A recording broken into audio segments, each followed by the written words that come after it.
Perhaps we don't need to remind some of you that today is 420, the unofficial pot holiday. To celebrate, you and your bud can now visit Norfolk's first medical marijuana dispensary. Cannabist Norfolk held its grand opening today. The spot on Granby Street marks the 5th medical marijuana dispensary to come to Hampton Roads within the past 2 years. But not everyone can shop there. You must be at least 21 years old and have a licensed medical marijuana card. Remember, it's illegal to buy and sell cannabis for recreational use in Virginia. In 2021, lawmakers set a goal to make marijuana sales legal by 2024. Then they couldn't agree on how to establish a retail market. That's still the case 2 years later. During the last General Assembly session, a bill was introduced to allow retail sales to begin next year. Sales would be through medical marijuana dispensaries and retail. That bill died in the House. In North Carolina, there's a new effort to legalize marijuana. A bill currently sits in the House that would regulate the sale, possession, and use of pot in the state. If passed, this could lead to millions in tax revenue going to the state. Today is cherished by members of the cannabis culture, but how did the number 420 become synonymous with marijuana? New at 5:30, Abby Larico verifies the history behind the stoner holiday. 420, never 420, but quite often associated with consumption of cannabis.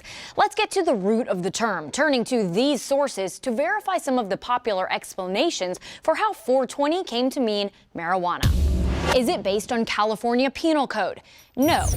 Despite a common explanation that Section 420 refers to marijuana-related offenses, we looked it up. It has to do with property violations. Is 420 a police radio code related to marijuana? A popular theory, but the answer is no.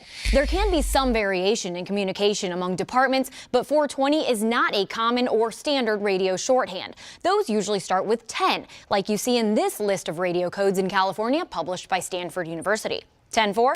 Is it because there are 420 active chemicals in marijuana? The most sciencey of all the possible explanations, this isn't it either.